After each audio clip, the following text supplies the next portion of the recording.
Mike Blabac. Yes, sir. Photog to the stars.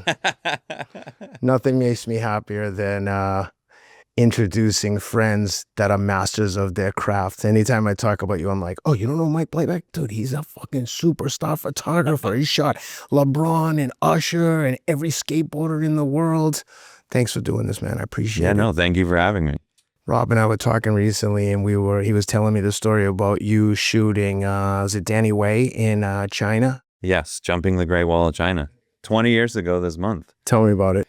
You know, it was kind of a thing where Danny always had a lot of crazy ideas, and he was like, I'm going to jump over the Great Wall of China. And of course, I laughed. And it somehow came to fruition through the Chinese government. And he originated the idea and pitched the Chinese government, or someone had reached out to him. It seems like a crazy thing to like aspire to do. I don't know exactly how it worked, but I know that some dude tried to jump over it with a mountain bike about a year prior, and it didn't work out for him. He died. Yeah. Yeah, I don't mean to laugh. It's not funny. On a mountain bike, and Danny was like, I bet I can do it on a skateboard. Yeah, like a true maniac. But, you know, like it, so I think that the Chinese government wanted anything that kind of drew attention to China and the Great Wall. It's a national monument, like that kind of thing. And, you know, given that the last time that they did that, it probably wasn't super positive. You know, Danny, like they sort of rolled out the red carpet for us, and like, I didn't really know what was going on about the whole production, but it was crazy because like we landed and, you know, we had like notes under our hotel door, and the wall was pristine and it was super clean. And I didn't think anything of it at the time, but it was actually insane. You know, like there were Chinese officials there, and like, but we were just a bunch of skateboarders, like going to China. I don't know which one of them, not me, but like we had hash, and like we were like smoking weed and like hanging out in our hotel room like we were skating any other time. Yeah. But it was to jump over the Great Wall of China. Yeah. And we had just finished a video part for DC Shoes 2 years prior that, you know, he was doing backside 360s over a 75-foot gap, and like built this crazy ramp that was akin to what was at the Great Wall of China. So, you know, we were like, whatever, it's cool. Like China built us a ramp, like let's go skate it. And so we flew to China, and it was actually insane. Looking back on it, it was such a crazy experience because, you know, the Chinese officials, they didn't want us to skate before the day of, because there was a national work stoppage. They wanted the whole entire country to stop and watch him jump over the Great Wall. And they had a national work stoppage to watch this? Yeah. Yeah. So it was like they didn't want him not being able to do it. So they didn't want him to skate the ramp before. But he was like, fuck, I got to test this thing out. Like, I got to fucking try this thing. And so, you know, I remember Danny coming up to me the day before, and he's like, dude, I can't shake these dudes. Like, we got to get rid of these dudes. Like, I got to fucking skate this ramp. And I'm like, let's just take a bunch of photos with them. Like, let's just make them feel like hella important and take photos with them. And maybe we'll get them the fuck out of here, you know? And so we did, and it worked. And he like took photos with him. And I remember like, hey, like there's another one, like fucking let's take a photo with him. And we got photos with these dudes, and they bounced. And it was like the end of the day. And he was like, all right, I got to roll in on this thing, because it was so not scientific. It was insane. Like, he was just like, yeah, I don't know, like, that looks right. No one was doing calculations on the angle of the ramp, the distance of the ramp. You're just like, yeah, that looks about right. Absolutely no. Like, no dude with a computer, no nothing. Like, it was just like a harebrained, like, whatever. Like, this looks right. Which was insane because, you know, he's rolling in. I think it was like a 70-foot roll in. It was on the edge of the Great Wall. So if you went off the side of the ramp, which was only 8 feet wide, yeah, which at 70+ feet high is pretty narrow. And so he rolled in, and as soon as he took off, I knew it was bad. Like, I knew it wasn't. And I was like right next to his son, who was, I think, like 9 at the time. It was gnarly. And he like ran through the air, no skateboard. And like, I think it was his right foot first, and just exploded his foot and kind of tumbled down the ramp. I was like, okay, we're we're going home. Like, I hope he's alive. Because I was like pretty far away. Yeah. And I was like sitting there with his kid riding, and I was like, hey, bud, like, he's good. Like, I've seen him slam so much. Like, he's all right, you know, even though I didn't truly know that. But by the time I got back over to where the ramp was, where he slammed, it was clear his foot was broken, like in several places. And we had brought a doctor with us, this maniac, who was like handing out pills to everyone on the flight over. I didn't know what it was. He gave me Xanax. He gave me 2 Xanax. Back in the day, that would have been my best guy. I would have been like, hey, what's up, Doc? Let's shake these fools. No, How many pills you have left? I left LAX, and like he gave me 2 Xanax, and I woke up like in China, and I was like, cool, like, when are we taking off? 2 Xanax for someone who doesn't take Xanax on the reg would be unconscious immediately. I always think when people are like, oh, I took some Xanax to chill. In my experience with Xanax, the minute I take it, 2 seconds later, I'm unconscious asleep. I just don't understand that. It's one drug I've never, like, thank God, of the many that I've abused, that wasn't one of them. For planes, it's cool. Oh, for when sure. You're flying to China, for example. But so he had this guy with him, and they went to some Chinese hospital, and the dude started rifling through, like, when the nurse left the room, and found a bunch of shit to, like, numb Danny's foot and, like, tape it up and basically, like, put it together enough to where he could hopefully skate the next day. So this was the practice day that he... Well, there's no practice day because we weren't allowed to skate the ramp. Sorry, this is the day you shake the guys the day before. He does the jump and blows his foot up. And now you're like, dude, tomorrow's the national work stoppage. You got to get out there. Yeah. So this guy's a savage. He's got a smashed up foot, and the thing went horribly wrong. And he's like, tape it up. I'm going to do it again. Well, he knew that, you know, we'd been through a lot filming and stuff before, and I've seen him take some really bad slams. And so I had no doubt that he would do it. But the Chinese officials were pissed. Like, they were snapped, and they almost shut the entire thing down.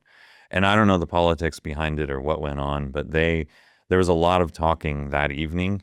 And the next morning we woke up and they were like, they're going to let you do it. And so we were like, fuck, okay. Like, cause the whole thing cost like $1 million, and like, it was insane.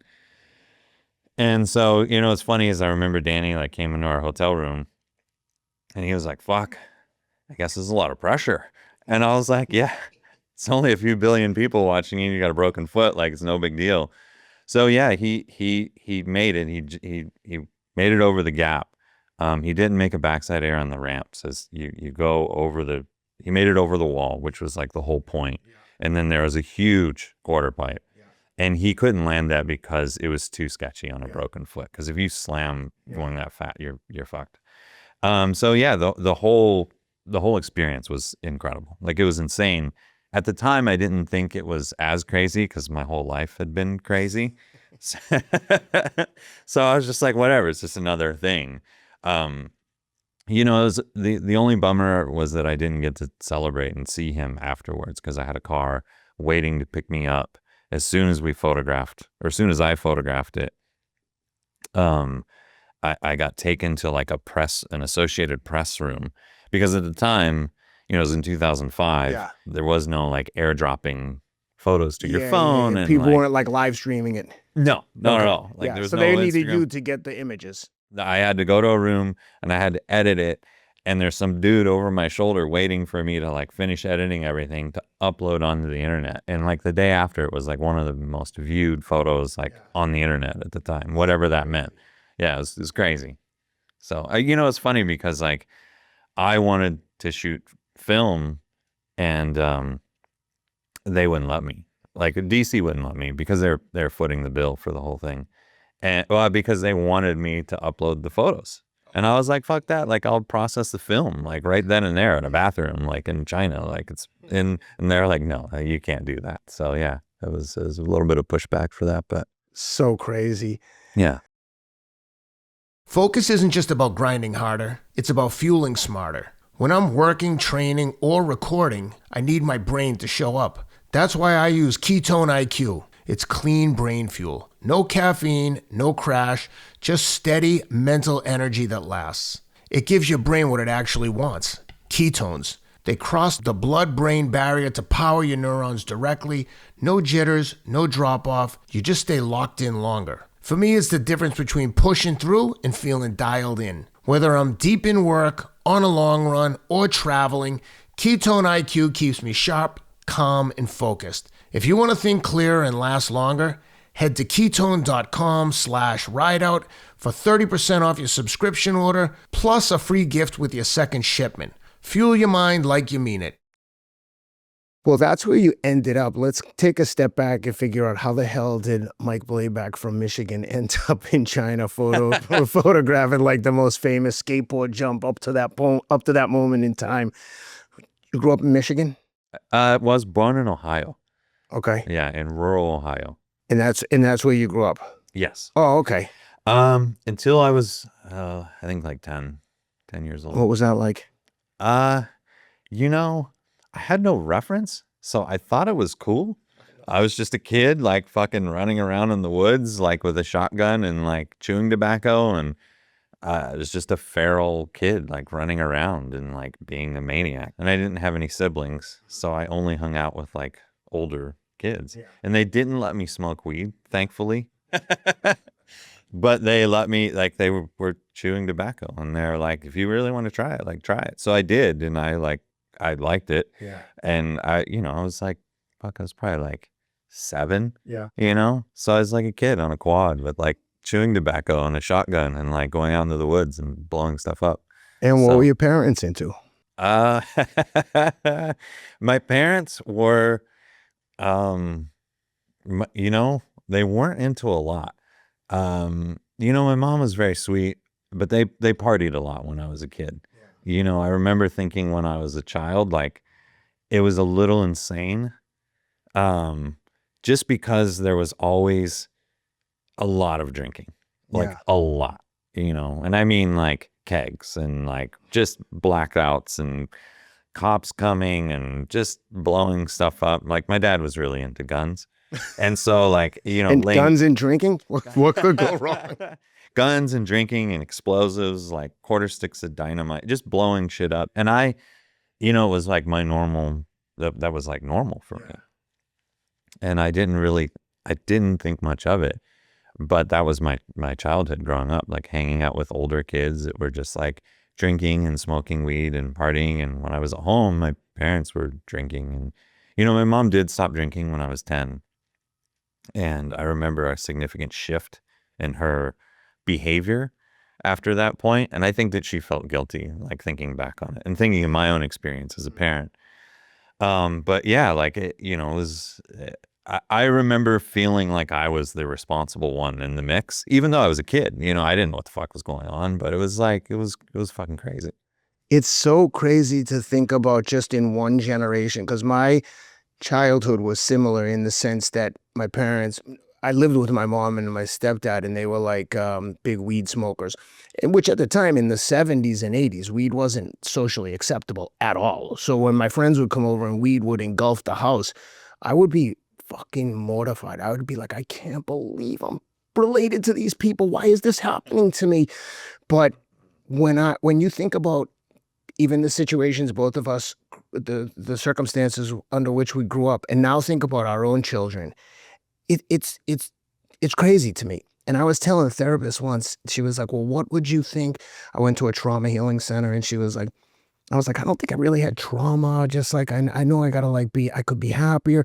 And she's like, well, give me some examples of like your childhood. And I'm telling her, and she's like, if your children had to experience that, how would that make you feel? Like, well, my kids could never deal with this. And she's like, why do you think you're special? Like, you can do it, but no one else can. And it resonated with me, because I was like, man, I guess that's true. Like, kids are so resilient. It's like the reason they can learn languages and pick up so much shit when they're really young. They're like a sponge. Their brain has no experiences. So their first experience with anything, going to a pro baseball game, is like, that's the first one when you walk in and see the field for the first time. So I always think about those experiences that the different experiences that people have, especially successful people that have had some of those kind of I don't know if you would describe it this way, but like traumatic childhood experiences, which again, I wouldn't describe it as trauma at the time, but if you think about your children being in your shoes when they were 10, you'd probably be like, oh, hell no. My kids aren't going to be around explosives with the guy who's drinking. No, exactly the same with me. I remember I didn't even know what therapy was. When I first did see a therapist, same shit. It's like kind of one of the first things they ask you, like, what was your childhood? And I kind of like gave her like super 30,000-foot view, Cliff Notes version of it. And she was like, whoa. And I was like, what do you mean? And she was just like, well, that's not normal. And I was like, really? Like, because it was like, to me, that was, and, my parents didn't like kick the shit out of me. They didn't like hit me with anything. You know what I mean? It was like, so I was like, cool, I had a good childhood, like it was solid. Like I'm here, like I'm alive, like I'm doing well, like I'm fine. I never put it into perspective that I'm doing well despite everything that was around me when I was growing up, not because of. So same thing. But my kids, I had my son when I was very young, so it took me a while. How old? I was 20, just turned 24, and I was still like, I started drinking and like partying, and I didn't figure shit out until I was like much older. So when my kid was young, Noah, my son, I was like, cool, he's like breathing, he's good, like he's good, so it was like the same. I kind of raised him, unfortunately, the same way that I was, and figured out later in life through like trying to work on myself and getting healthier and like just trying to be a better person, trying to like right the ship, so to speak. Now we're good. Now Noah and I are like solid, and, so it's good. But yeah, I definitely didn't think of it as like bad at the time. But yes, no, I wouldn't want my son or my daughter for that. I wouldn't get her a tin of Skull Bandits and hand her a 12 gauge and be like, cool, later, Ty, like, see you tonight. Try and be home by dark. Like that, it is funny about being home. When I was a kid, I was telling my wife this the other day, I never had a curfew. I never had any rules, but I knew I didn't want to be there, and I didn't want to be like them. I knew I didn't want to live in those circumstances. I didn't have any point of reference to know what I wanted, but I knew I wanted like a nice house, and not for the financial aspect of it. I liked orderly. I liked order, control, like cleanliness. I'm like a organized, neat freak to a certain extent. So I knew that I wanted something better, but could have never imagined like what it would be today in a certain respect. And just unlike you, they were also beating the shit out of me all the time. So I was like, why are these people hitting me? And even as a kid, I remember like, isn't it enough just to smack me with your hand? Why do you have to hit me with this damn belt all the time? It drove me crazy. Yeah, but sure. As a result, it leaves scars, and not, they're not blatantly top of mind obvious to me, but obviously they translate in some of my behaviors, and if nothing else, they kind of gave me a roadmap for what not to do with my children, although I still make plenty of mistakes with them. It's definitely been an interesting journey.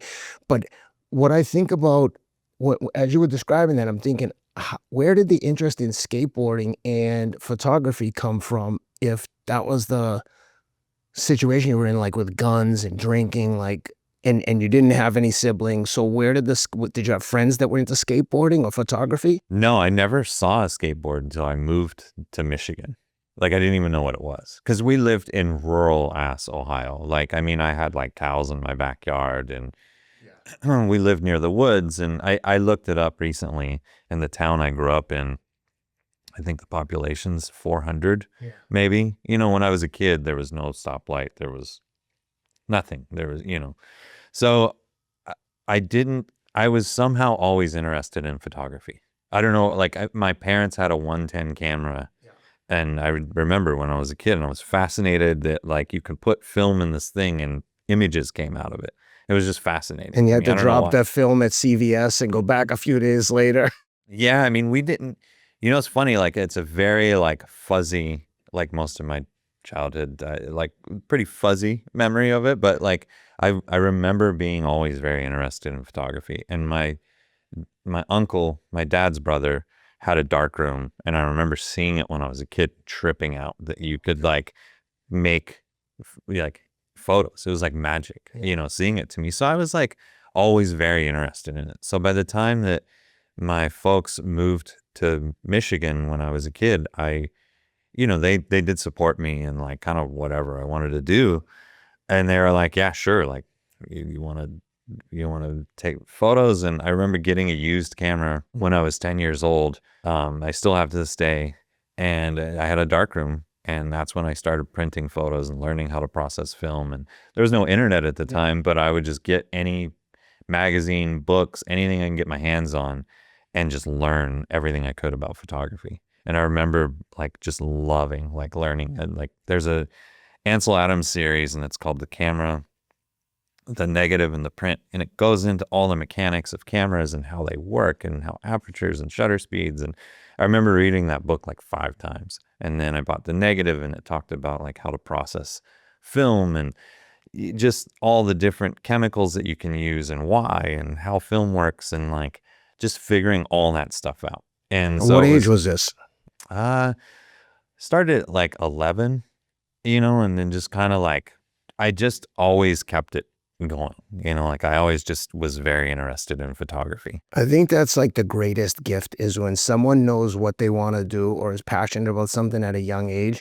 It's like magic, because it's never going to be work. If you're doing things you like, it sounds cliche, but it's the truth. Like, do you ever feel like you're working when you're taking photos? I mean, I guess if some of the stories we're going to get into might seem like work, but actually doing something that you really like taking pictures of your kids, like, or working with Andrew, I would imagine that's just like, man, I can't believe I'm getting paid to do this. No, I truly love it. It wasn't, when I was a kid, I didn't really it wasn't like, oh, I'm gonna like, this is not gonna be my job and I'm gonna make this much money. I just felt like that's what I wanted to do. Yeah. And that's thankfully how I've sort of lived my life. Yeah. Like I knew that early on I wanted to get the fuck out of my parents' house.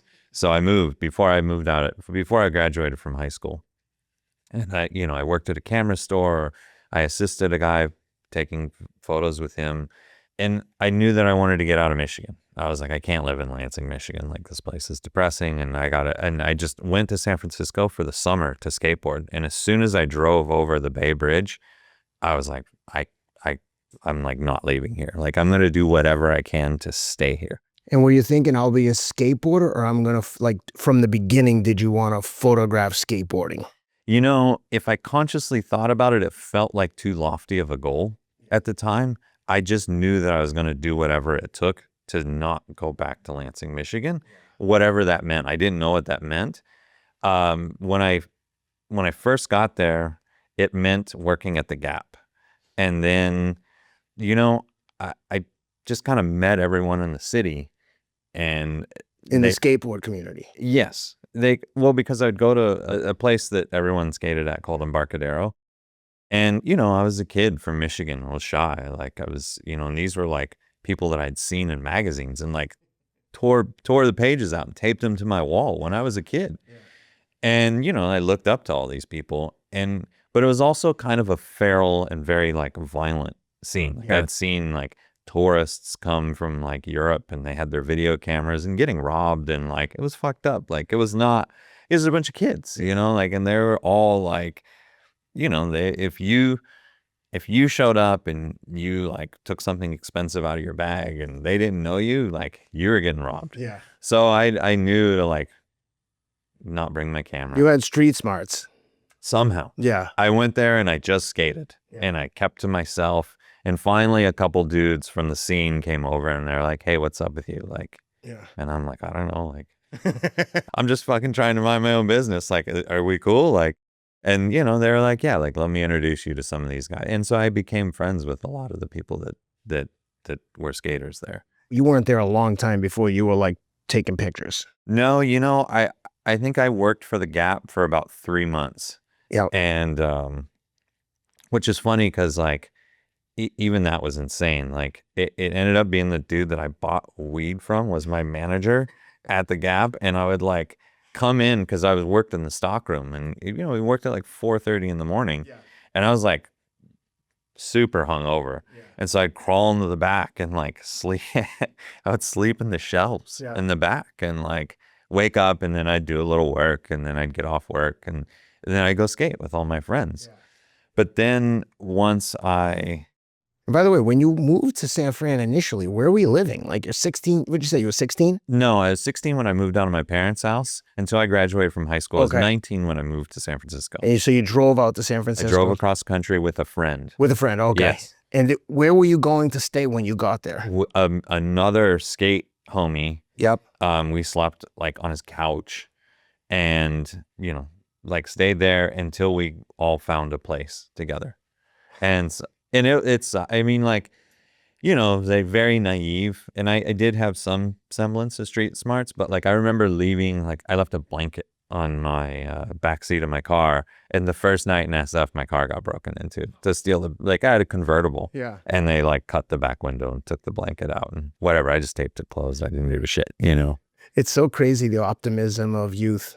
It's just like, I'm gonna go to San Fran. Where are you gonna stay? I'm gonna crash out with a friend. Oh no, I had like, when I was a kid, I thought I was going to go to school for photography. And so when I graduated from high school, I went to Lansing Community College. And because there was a famous photography school in Santa Barbara called Brooks. And the credits from LCC transferred to Brooks. And so I thought, my like plan when I was in high school was like, oh, I'm going to go to school for photography, and then I'll eventually make my way to Brooks, and then I'll be a professional photographer. And I'm like, that's my plan.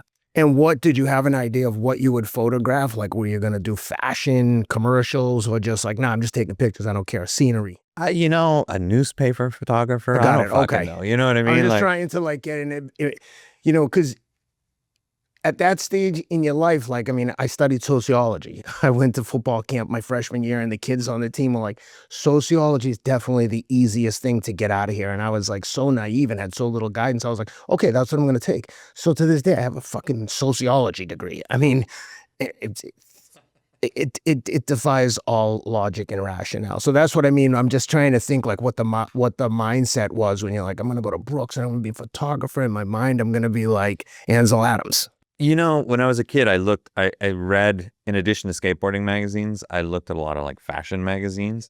But again, just like when I drove over the Bay Bridge, I never envisioned myself being able to like shoot covers of the same magazines that I used to tear pages out of when I was a kid, because I was like, fuck, I don't know if I'm ever going to be able to do that.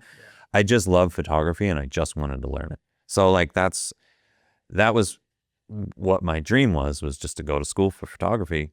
Which was quickly, as soon as I showed up at LCC, and I'm sure I had a bad teacher and probably had a bad experience.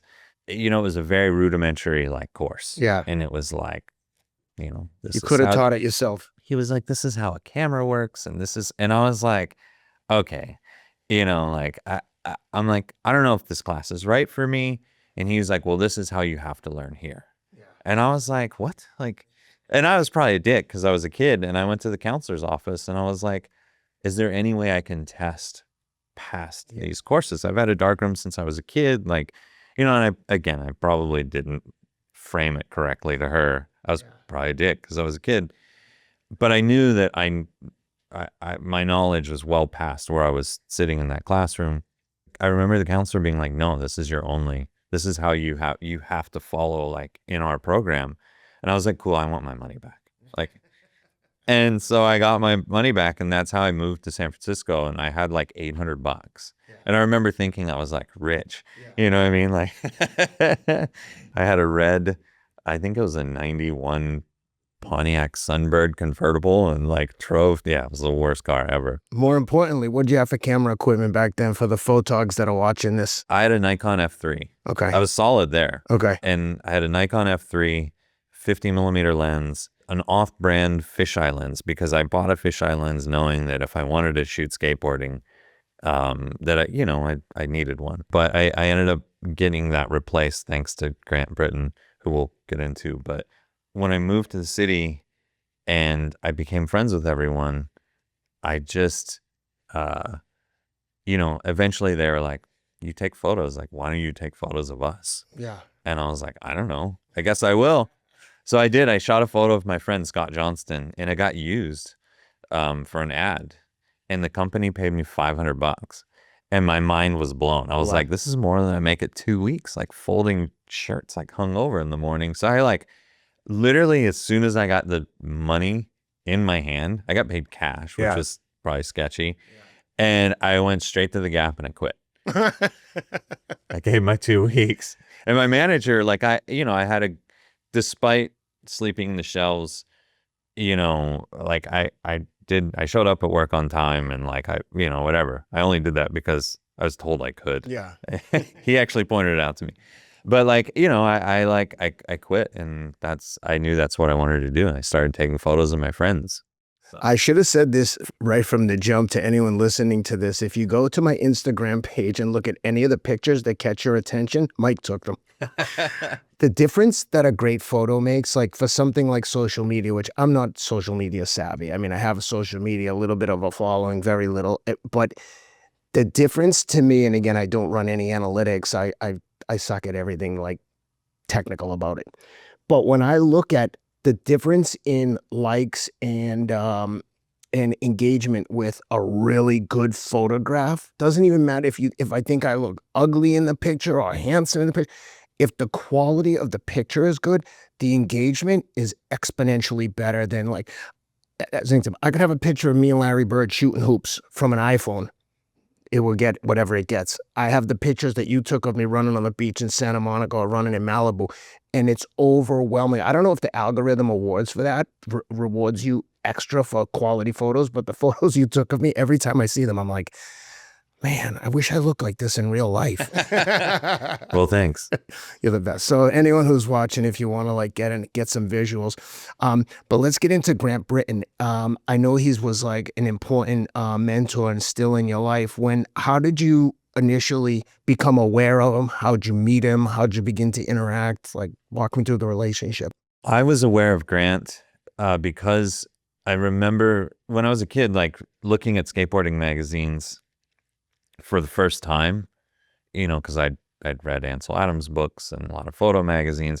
I was blown away by like the creativity of the photography. And it was like a lot of super like crazy fisheye lenses and cool lighting, and just everything about it was magical to me. And one of the names that stood out more than any others was Grant Brittain's name.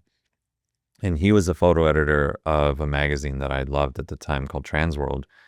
And I just loved his work because I studied a lot of fashion photographers and their work, and Grant's, in a weird way, kind of aligned with that, the perfection of it, and just how he framed everything and how much thought was put into the, everything that went into the frame. And so for a writing project in English class in 8th grade, I wrote him a letter. And just like, hey, like, how do you take skateboarding pictures? And he like actually wrote me back, and I was like blown away. Yeah. So there was a demo at my local skate shop in Lansing, Michigan, and I took my camera I had and I shot some photos of the demo and I sent them to him, and he gave me like honest feedback. He's like, your horizon line's off. You do this, do that, and I was like, okay. Like, he told me they were shit in the nicest way possible. But he knew that he saw there was something in there. So, I think I sent him photos maybe one other time, and he wrote me back. And you're mailing him physical photos. Yes, mailing him slides, and then him filling out a form saying, what was wrong with him and what I could do better, and putting it back in an envelope and mailing it back to me in Michigan. And, like, I'm a kid in Lansing, Michigan. Like, this is like one of my, like, is incredible. It's like now you have Instagram, and a guy like Steve McCurry will like, drop a shaka on a photo of mine. My mind's like blown, but the same thing then, like having Grant write me back when I was a kid.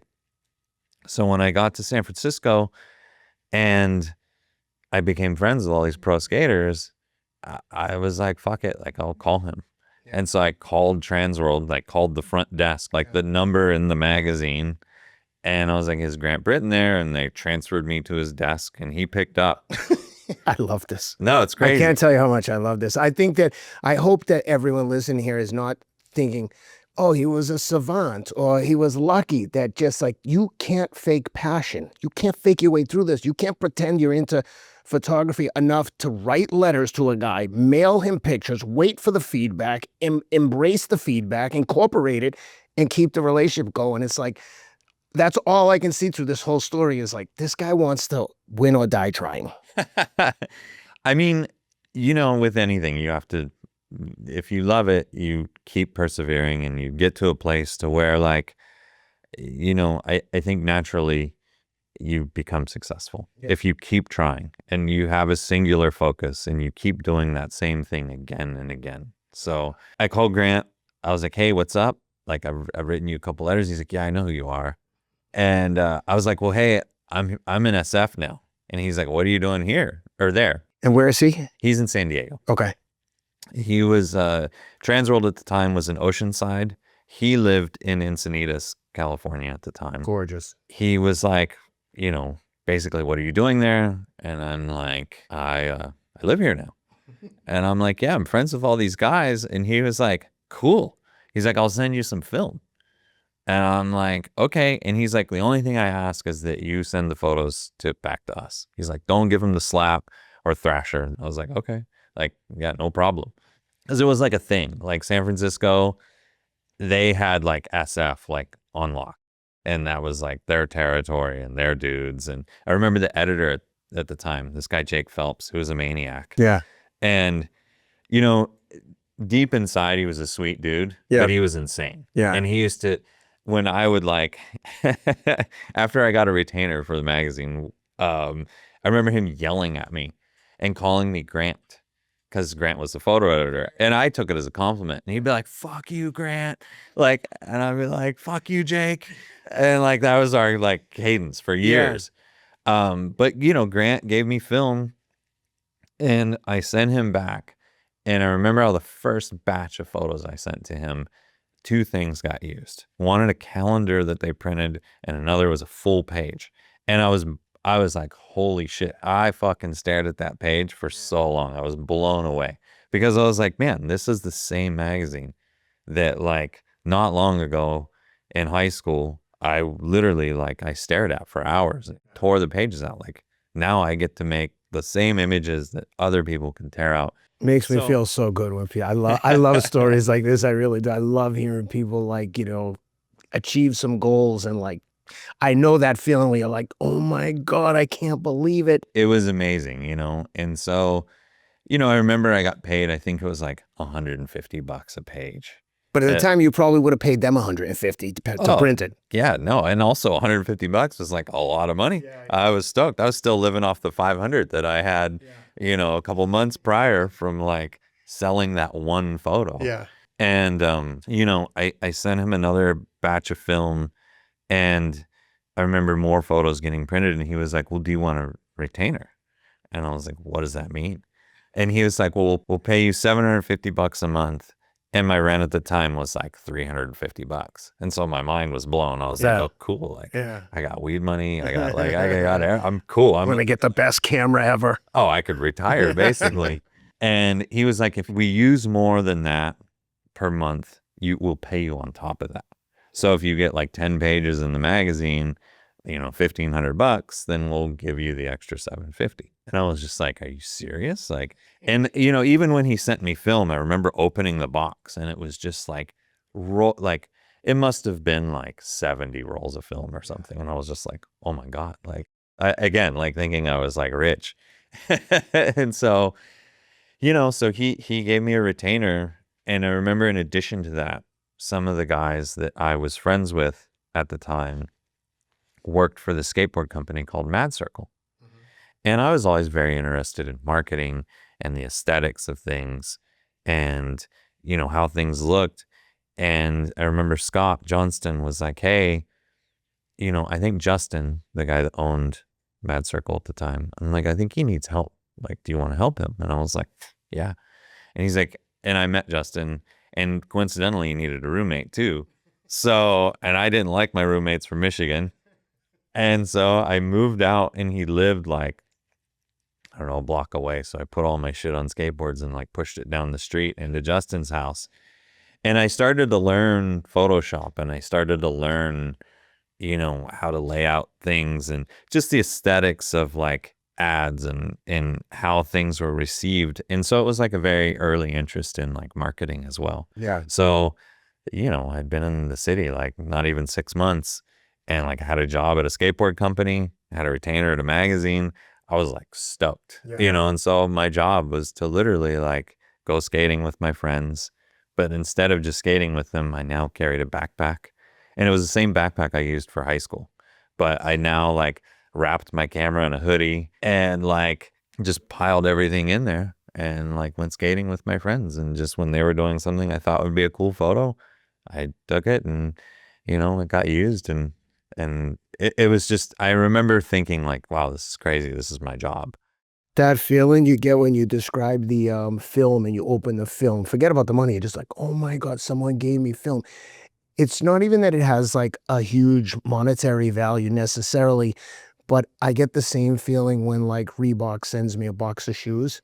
I literally, like a little kid, I'm like, guys, all my kids, guys, come in here. Look at the shoes they just sent me. And my wife's like, you realize you could just buy those shoes too. Like, what's the big deal? I'm like, yeah, but they gave them to me. Yeah. I don't know what it is something about getting something in your profession where someone's like, you're doing so good at this, whatever you're into, cameras or running, here's some free stuff for us. We just want you to be seen with it. I was like, that feeling I get more of a high of it than getting paid to represent the brand. It's just, it is dope. It's cool to experience that. When did you finally meet Grant in person?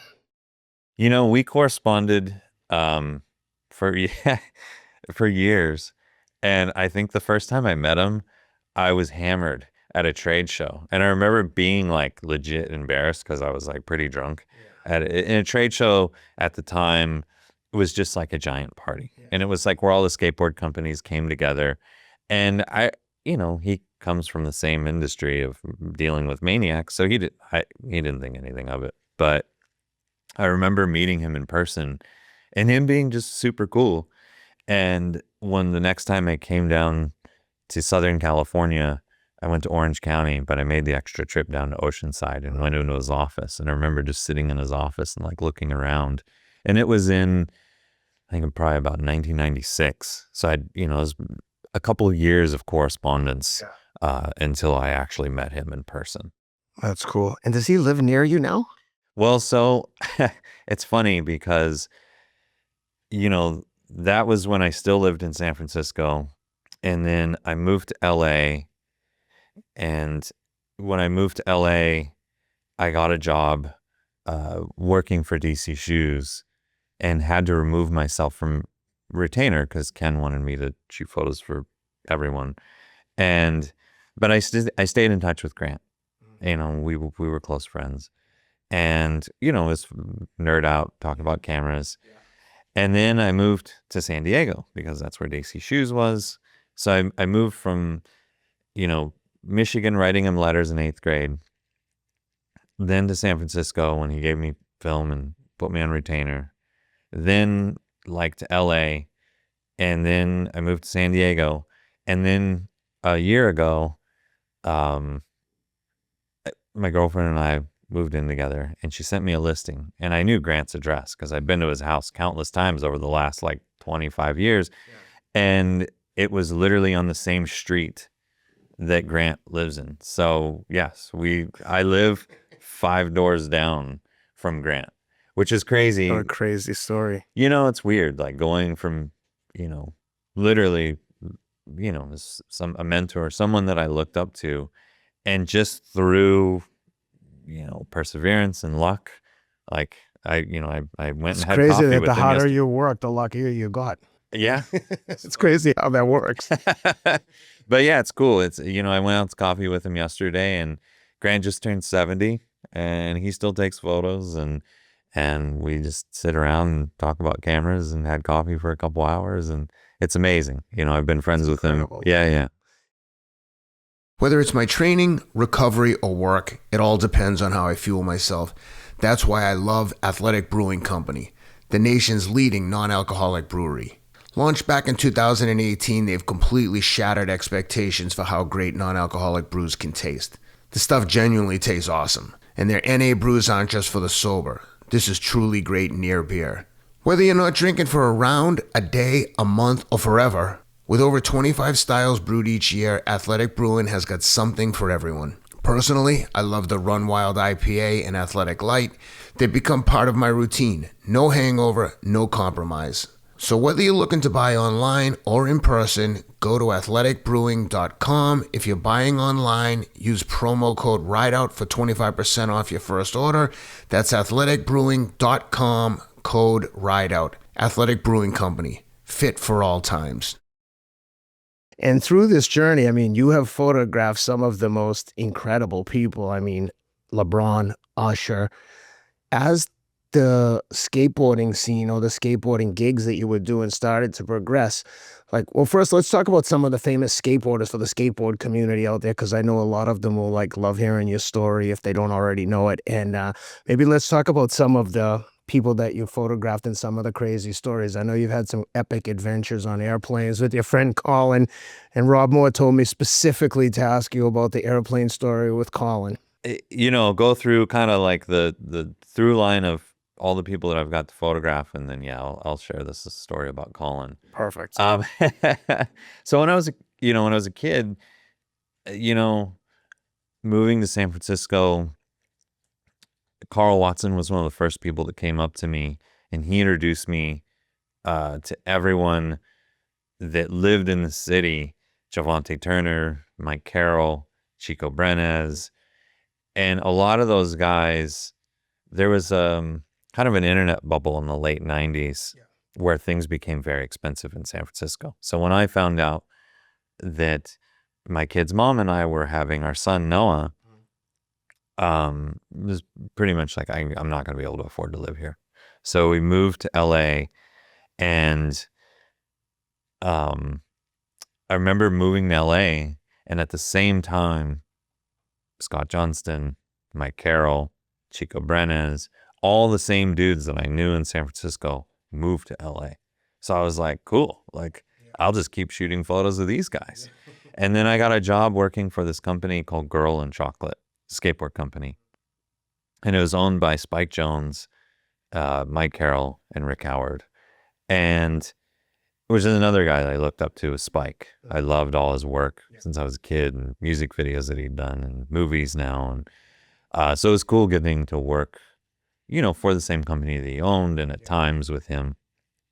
But how I grew up through all the chaos of just partying and drinking, and it sort of dovetailed right into my job with skateboarding. It felt very comfortable. I was like, yeah, this makes total sense. Like, these people make perfect sense. Just like how I made like shit choices and partners for a long time. And the women that I was with, because chaos equaled, like, it felt comfortable. It felt like my childhood. Like, I was like, cool, this makes total sense. So with skateboarding, I would go on trips, and I remember, like, now it seems insane to me, but I didn't think anything of it. Which, by the way, for anyone who doesn't know Mike, like, you are the least chaotic person that I like.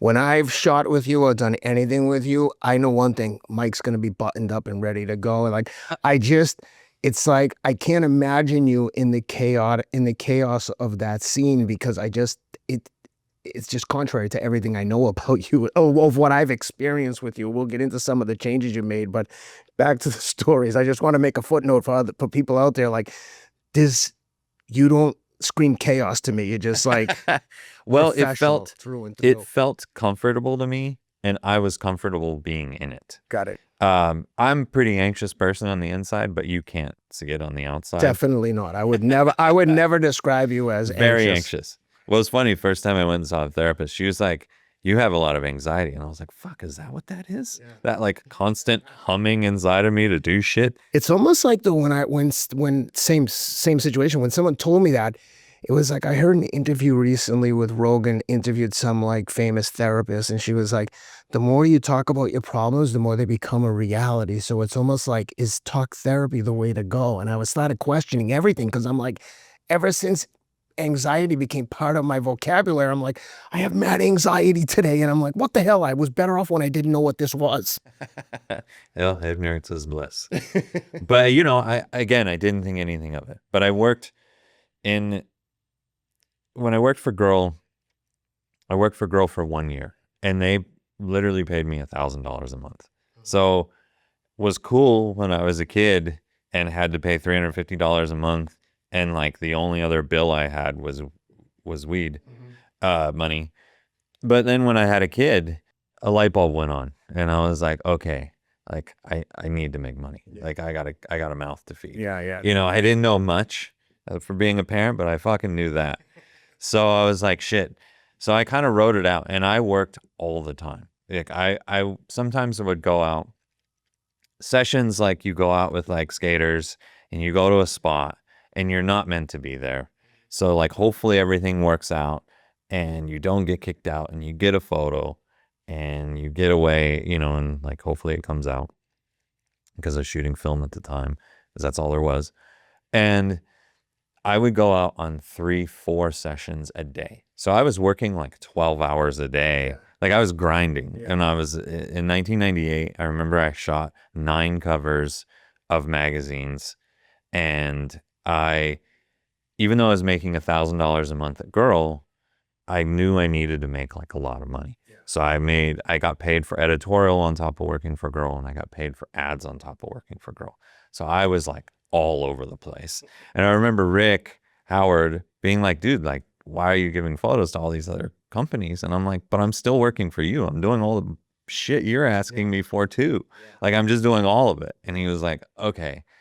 But I remember, you know, like asking for a raise because I'm like, I'm getting like $800 a month after taxes, or probably less actually at that point. And I was like, that doesn't even cover my gas for how much I'm working. And so I remember, you know, and it was skateboarding, like, and I'm still friends with all those dudes, and they just couldn't afford to pay me more. And I was like, okay, I quit. And I remember giving a 6-month notice, and then in 3 months I checked in later at 9 months, literally to the day I started, and then a year to when I started. I went in and I was like, hey, like, you know what I'm gonna ask, like, what's up with the raise? Yeah. And he was like, they were starting another shoe company at the time. They couldn't disclose that to me because it was a big secret. And they were like, we can't afford to pay you more. And I was like, okay, well, I quit. And I'm like, I'll still do, you know, like I can just sell you photos, like freelance, like it's all good. You know, I didn't want skateboarding's a very small thing. I didn't want there to be, and they gave me a chance. Like I was like so happy and thankful to like be able to photograph all the guys that worked for them. So I remember literally the day I quit, Ken Block called me, who started DC Shoes. And he was like, hey, you know, and I remember he had kind of a whole spiel. He's like, hey, you know, we've been working with this other guy and he's kind of hard to deal with. And we don't really like his, you know, just there's just some shit. It wasn't working out. Yeah. And he was like, we would like to hire you. And I was like, okay. And he's like, well, we could talk to Girl and figure out. And I was like, well, that's not going to be an issue. And he's like, why? And I'm like, because I literally quit today. I was like, you didn't hear? And he was like, no. You know, and this was before like Instagram and cell phones and texting. Well, actually, I had cell phone at the time, but, you know, it was before information spread so quickly. And I was like, perfect. I'm like, when can I start? And I drove down the next day. I drove down to Vista from LA. And I was living with my kids' mom's parents in Calabasas. And I drove down to Vista where DC Shoes was at the time and met with him and got hired. And that's how I started. That's when I really started traveling and really started like kind of the lunacy started. We were filming DC video. And it was a 3-year project. And we would go, I mean, I think in those 3 years I went to Barcelona probably like 10 times, and we were all over the place. What was And the connection to Barcelona? in Barcelona, the architecture of the city kind of lent itself to skateboarding. Oh, And interesting. also they don't have liability laws. And so you don't get kicked out of places the same way. And it was kind of like a little bit freer back then, you know, it was 25 years ago. And so they were just like, you could do whatever you wanted. So it was like a dream. Yeah.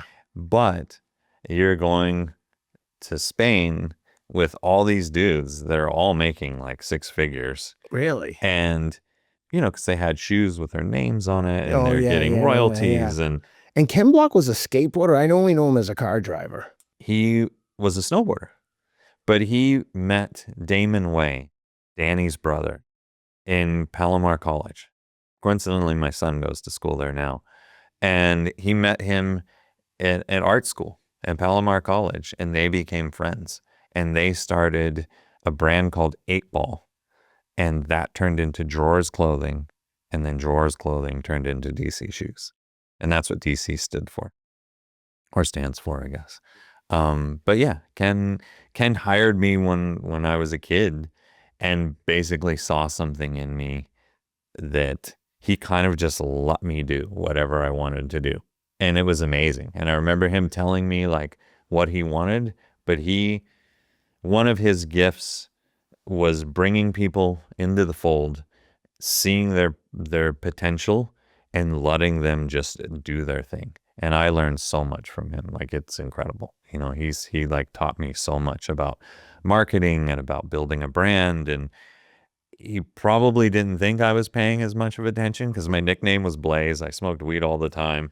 But I remember I would stay at his house, you know, because I didn't have a place to stay. I'd like drive down and stay. He had this big pad in Carlsbad.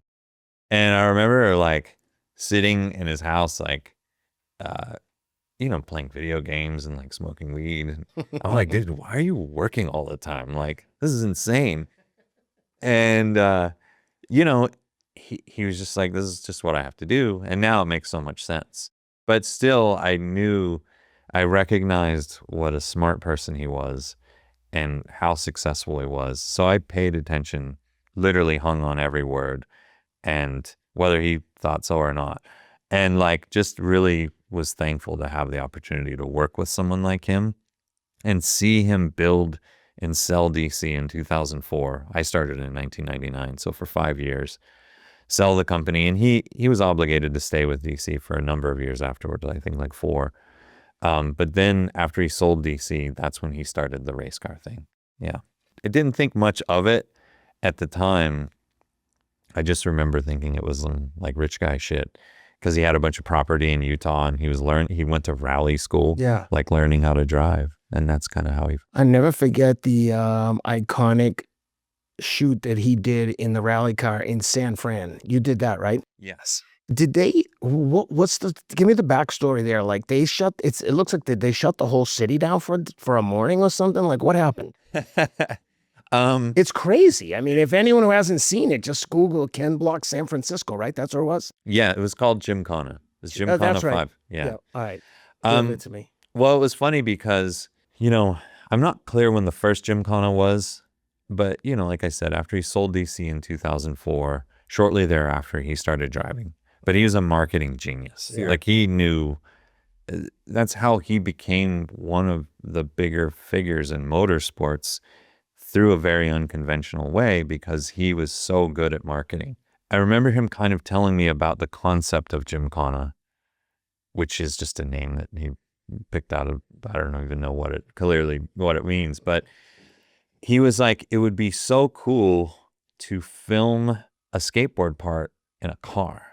And I was like, what does that even mean? And at the time, it was like YouTube was in its infancy, and cars, you know, like people were filming themselves like sliding and like parallel parking into a spot. Yeah. And he showed me a video, and he was like, this, but like 7 minutes of it, and like edited together the same way a skateboard part is. Yeah. And I'm like, well, fuck, that would be insane. And he did it. He went to like an airstrip and filmed what is now the first Gymkhana, and it went off, like it exploded. Yeah. He did 2 and 3.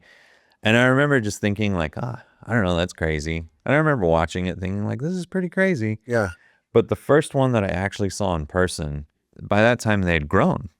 And he invited me to go to Universal Studios. And he had basically shut down the whole back lot of Universal Studios. And it was a gigantic production. And I showed up and I was like, what the fuck? Like, this is the same guy I used to argue with, like, what a skateboard ad looked like or if that was cool or not. Yeah. And this guy was my boss. And now he's like he's doing donuts around some dude, riding a bicycle. Like, he's just doing crazy shit. And I photographed it the first day and I drove home because I had to go on a trip the next day. I had to go on a skateboard trip. And I sent him the photos and he was like, you're coming back. And I was like, I can't. I'm going on a trip tomorrow. Like, I have to. And he was like, you can't go on the trip. You're not. And I was like, well, cool. What better person to make me not go on a trip than you? Yeah. So he basically was like, cool. Like, you're like told everyone at DC that I wasn't going on the trip. And I shot the rest of the shoot. And I think it was 3 more days of like, they were gnarly, like 12-hour days, because we got up, first light. But I remember how much fun it was photographing that and how insane it was, like going through and like just, I don't know, framing things the same way, like making a curb or a ledge look cool in skateboarding. Like, here's this guy like sliding around like the Back to the Future cars, the gas station was across the street from the Back to the Future tower, like just doing like the craziest shit. And so it was like fun. And so I photographed every single one of those, including San Francisco. So crazy. No, San Francisco was incredible. It was an amazing experience. What was the deal there? Did they shut part of the city down for the morning? It was what time of the day? Like, it looks like it's a vacant city. Like, there's no one else in the video except him. We were up very early in the morning. Okay.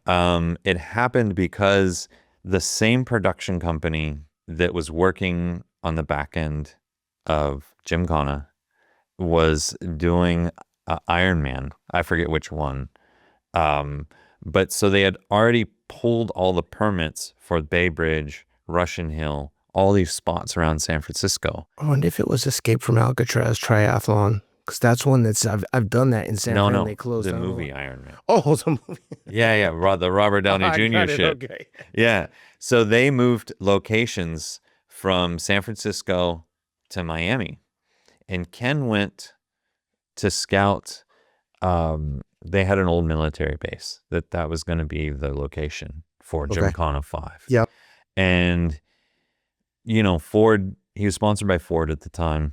And they would always have a car waiting for him, like a little Focus RS that he could rip around the city. And they went and looked at the location and it kind of sucked. Like, it was just boring. Yeah. And he was like, like ripping around in this car and like doing crazy shit in the car. And he's like, man, I wish we could do something like Streets of San Francisco style and just kind of like rip through the city. And they asked a production company, and the production company was like, well, as a matter of fact, we already have the permits pulled for the Bay Bridge, Russian Hill, and, all these spots around downtown San Francisco. And the city doesn't care whether you're filming Iron Man or whether you're filming like a YouTube video with a Ford Focus. They didn't give a shit. Like, what you're doing, you have the permits pulled, you're good. And as long as you have all the police there, you have everyone that you need to keep the public safe, you're good. The city officials must have shit themselves when they saw some of the stunts he was doing in his car. The only shitting themselves that was done was, I think it was the second day was when we had the Bay Bridge. And we had it shut down for 4 4-minute intervals. And gotcha, okay. we were staged on Treasure Island. And it was a little chaotic, and it was funny because Ken was like, we're going to have the Bay Bridge shut down. You should shoot a photo of someone like pushing down the Bay Bridge. And I'm like, fuck yeah, I should. Like, and I knew well enough not to tell anyone. Yeah. So it was a conversation that Ken and I had with one another. So I went, and my friend Josh Kalis was in San Francisco at the time. And I was like, hey, we're going to have a chance to maybe do this. Yeah. So please come with me. But you're going to have to wake up at 4:30 in the morning. And he was like, okay, cool, I'm down. And so I went up and I checked the whole spot. Basically, like I was in charge of shooting all the action. Yep. And there was another guy in charge of shooting the car. And that shot on the bridge was the car just taking off. So it was just, I did everything I needed to do the first time. So I told Josh, I called him on the way back to Treasure Island after our first, stint on the bridge. I was like, hey, we're going to have a chance. Like, just get in the last passenger van. And if anyone asks why you have a skateboard, just tell them that you're there to help me, but nothing more. Yeah. And he was like, okay. So I got in the last pass van with him, and everyone went one way, and we started running the other direction. And I remember the first AD, this guy Jeremy, losing his fucking mind. He was just like, what are you doing? And he was like losing his shit. But we were only there for 4 minutes. And Ken, I remember seeing him like talking to him, and he told him to like chill out. Yeah. Like he was like, it's okay. Yeah. Like fine. And we went and I shot a photo of my friend Josh, like pushing down the Bay Bridge. When you say pushing, that's skating? Skating, yes. Okay. Sorry. Yeah.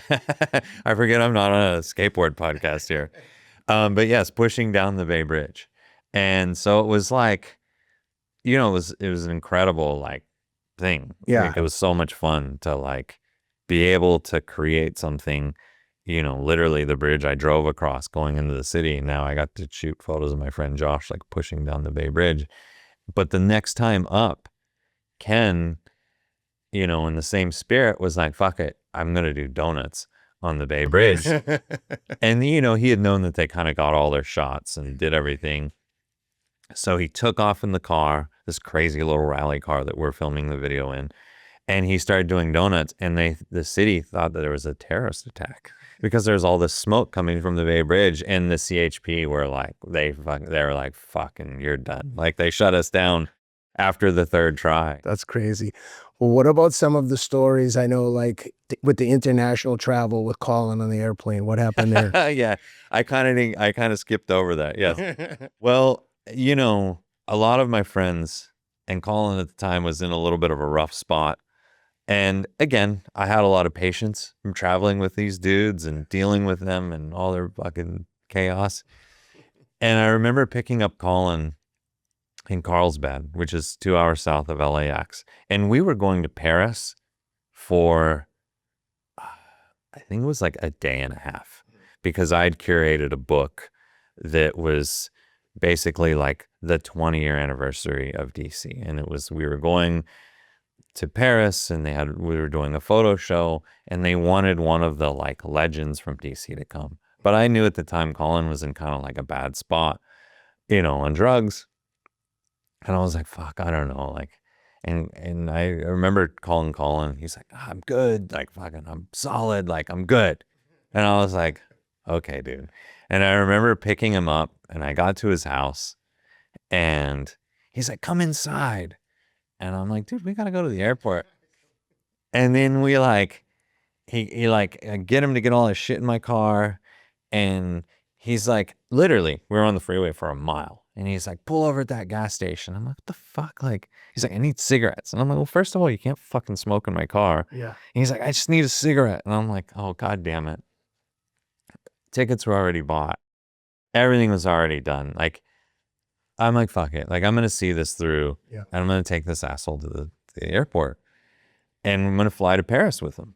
And dude, we get to the airport, and literally like we were fighting the whole way up. Cause I was like, dude, like, fuck you. Like, you're being a dick, like whatever. And we get to the airport, and we're both flying business because we were only there for a short period of time. So we were at least comfortable flying there. And by the time we got to the airport, I was so sick of his shit. And we kind of went our separate ways. And I was just like, fuck you, I'm going to do my thing. I need some peace and quiet. Yeah, I'll see you on the plane. And I remember sitting on the plane, and I had my window seat, and he's sitting next to me, unfortunately. And I remember 2 flight attendants, like basically throwing him into a seat. And I was like, what the fuck? Like, what is going on? And they could tell, like, they were pissed. And he was like, fuck them, fucking. This is mid-flight? This was before we took off. Oh my God. And he was like causing shit already. Today, you wouldn't even be allowed. They'd throw you right off this. How fast your head would spin. No, I have no idea how they allowed any of this. And by the way, is he drunk, or is he doing heroin? What's he doing? He still to this day doesn't know what he was on. but he was drinking like incessantly, and they cut him off like right away. Like, I don't even know, again, I don't know why they allowed him to drink, because we Or started even stay on the plane. Exactly. Okay. I was pissed. All right. And so they cut him off. And so he starts like running around the plane to like get more booze, because we're in business. And so he's running. This is prior to takeoff. Well, as we were flying. Oh, okay. Shortly into the flight. Okay. Like an hour into the flight, they cut him off. And then he starts running around to get booze. And I'm like, dude, like, and he's like, here, just take this. Can you ask for booze? And I'm like, can you ask for vodka? And I'm like, no, fuck you. Like, I'm not asking for fucking, no. And I remember, because I still drank at the time. And I was just like, fucking, all right. Like, I ordered a beer, and he's like trying to take it. And he's like running around the plane. And he's like starting to start shit with people. Like, the people behind us were like, it was an older couple, and these people probably saved up to go on vacation. And I remember he like straight up was like trying to fight these people. And he was like completely out of his mind. And I'm like, dude, what the fuck's your problem? Like, stop starting shit with everyone on this plane. Like, just running around. And he's an adult, right? He's not like a little, this isn't a little full-blown adult. Okay. Now, we were, fucking, let's see. It was 2014. Yeah, I'm 51. Well, I was 40. He was in his late 30s. Oh my God. And at this point, like, they were like, I think they gave him a snack, and he was like threw it someplace in the plane. And I'm like, dude, what the fuck? Like, and then they brought him food, and because they asked him what he wanted. And I remember tripping, like, that they're even feeding this guy. And he was like, oh, this food sucks. Like, fuck this. And he like stood up and threw his tray down the aisle of the airplane. What? And I was just like, fuck. Like, and it kept escalating. And I remember going to like the flight attendants, and I was like, hey, who's in charge here?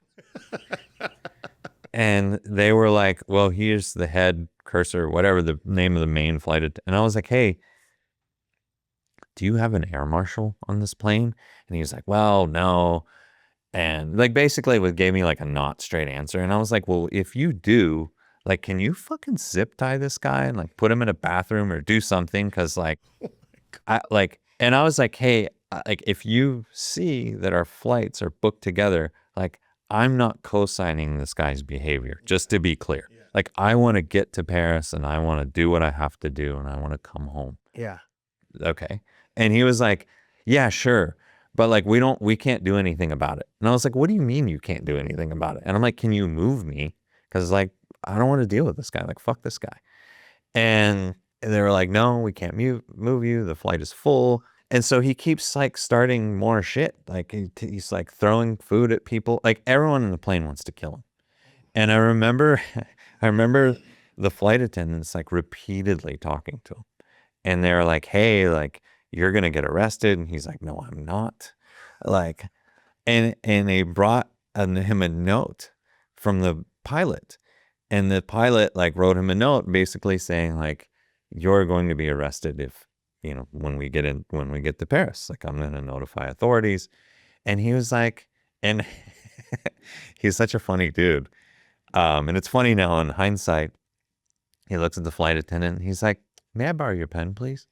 And he asked for the, and they're like, okay. And he takes the note and he flips it over and he just writes, fuck you. And he like hands it back. And he's like, can you please give this to the pilot? I can't believe this guy didn't land in Iceland or something to be like, get him out of here. No, for 14 hours. Like, just complete chaos. And he wouldn't sleep?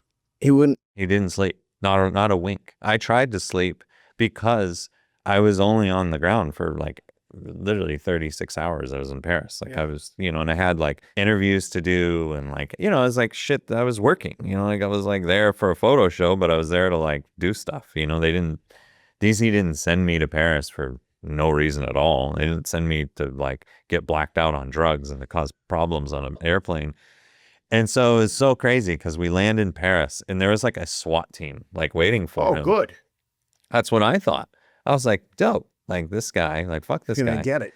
Oh, he's, and I was like, I remember getting up and we like were not cool with each other by this point. So I like I brushed past him and I like got my shit and I got off the plane and I was like, whatever, pushed past all the SWAT team dudes. And I remember going through customs and doing everything you have to do to get through customs. And this guy's fucking waiting for me on the other side. And he's covered with like jelly and shit from throwing food and just being a maniac. But by this point, he was like pretty sober.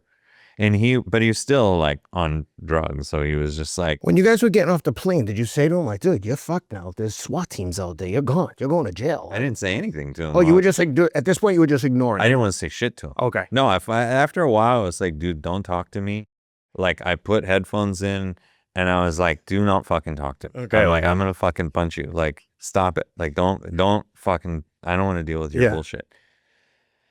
So it's funny because and I was like, how are you here? Like, Yeah. And he was like, oh, well, they just like checked to see if I was sober.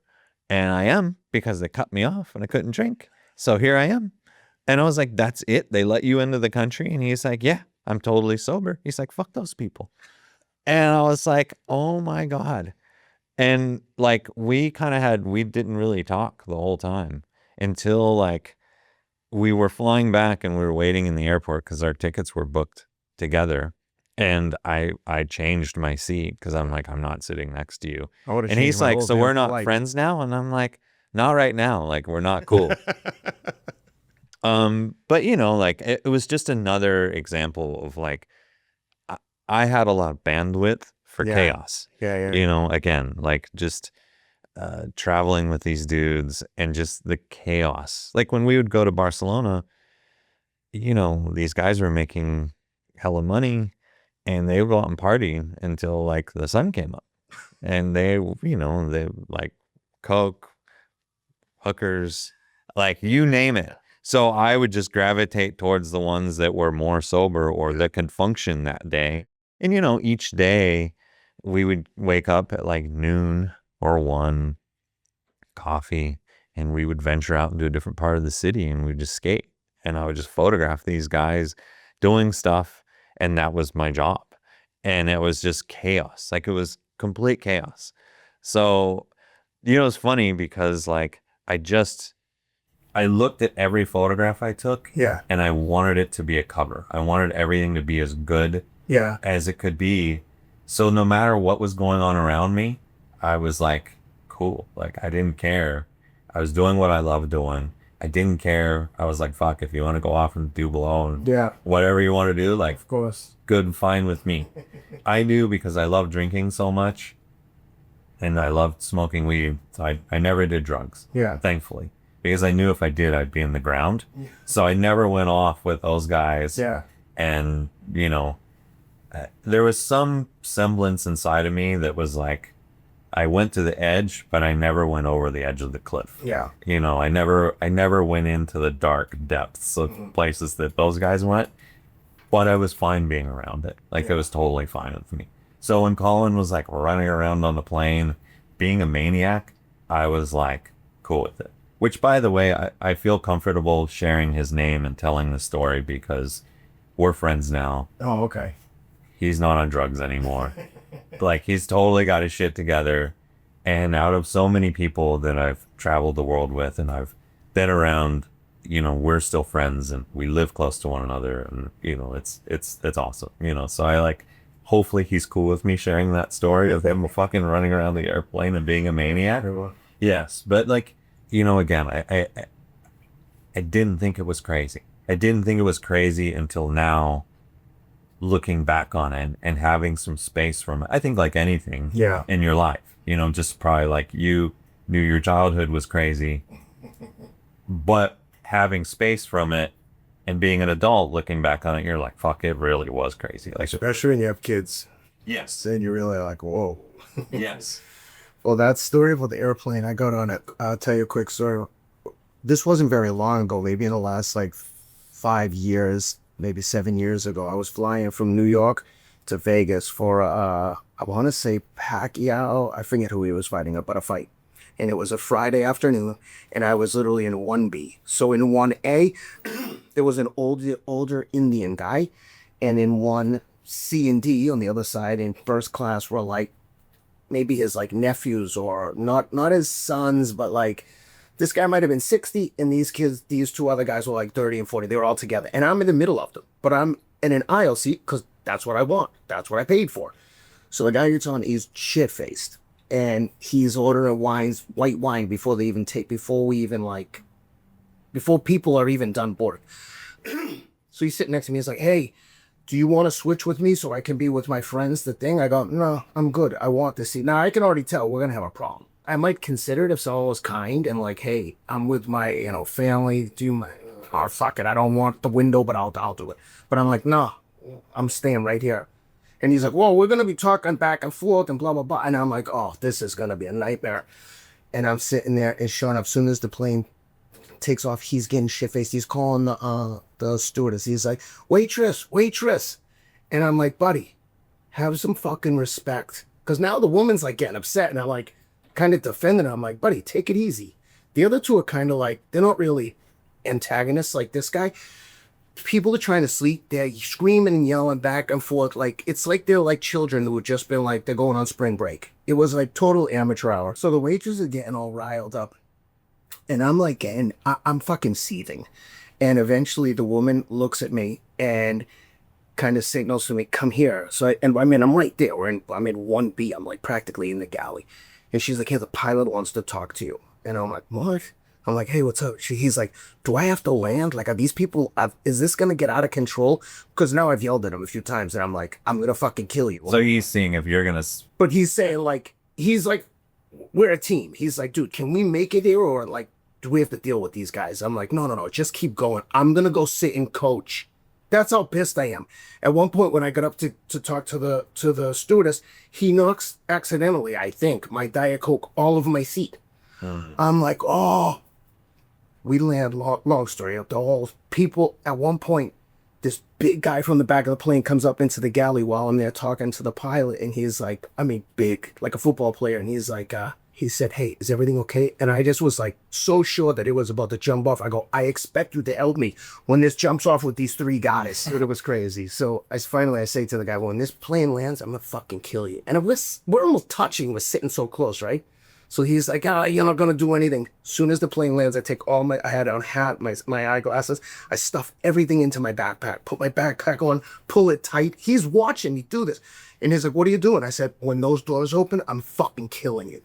And the other two guys were like looking like, they weren't being jerks, but they were like, hey, calm down. As soon as the plane lands, I jumped out in front of those two so they couldn't get out. So I'm standing, blocking them in, so only he can get out. And the cops were there and waiting and everything because the woman had told me, the cops. As soon as the door opened, I grabbed the guy by like his collar and like kind of shoulder and just started ragged on from side to side, almost like his feet were up in the air flopping around. I smashed him to the ground. Cops came, arrested him, boom. Delta sends me an email. Actually, one of the stewardesses sends me a DM on Instagram and it's like, hey, those guys got arrested and they kicked off their return flight. They can't ever fly Delta again. And they sent me like a first class ticket and stuff for helping the stewardess. But it was crazy because I was like, I don't know if we're going to make it before I attack this guy. Yeah. Just the whole time for like a 5-hour flight, just antagonizing me the whole flight. I was like, I can't believe this is happening. Yeah, only you pay for first class ticket and then this guy's going to harass me and like antagonize me and like basically be like, yeah, when it lands, let's see what you're going to do. Yeah. I was like, okay. Oh, when I stood up, the two other guys went to get up and I go, you two sit down. And they were like, oh, okay. Just like, and as I was leaving, the two nephews or whatever they were yelling as they were arresting that guy. And I was like, oh, you two are pussies. If someone else had done that to one of my friends, I would have killed them. And they just stood there. Anyway, nothing worse than a troublemaker on a plane. Yeah. It's funny. It's crazy that nothing happened. Like they let him in the I can't Paris. believe it. Yeah. That would, I mean. I think if it were the other way and he had done that coming into the U.S. Oh, hell yeah. Yeah, there would have been problems because there's a U.S. crew going into Paris. So there's something where he like just skated through and got to go into the country for the guys. Yeah. Longevity is a word that gets thrown around a lot, but for me, it's simple. I just want to wake up every day feeling sharp, strong, and ready to get to work. That's why I've been using V14. It's a complete daily longevity formula. Very simple. 1 scoop, 14 proven ingredients, including creatine, collagen, NAD boosters, adaptogens, antioxidants, and much more. All designed to help you perform better, recover faster, and stay absolutely dialed.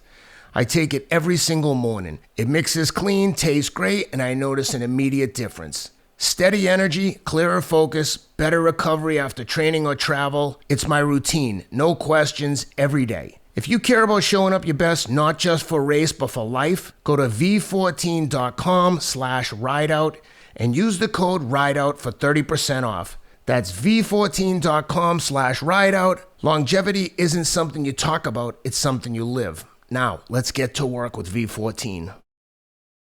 Talk to me about how you connected with Andrew and started working with the show, and how your work with him has kind of transformed your life to a certain extent with the stopping drink. And I think Andrew single-handedly like destroyed the alcohol industry. But talk to me about, how did you meet Andrew and start working with him and Rob?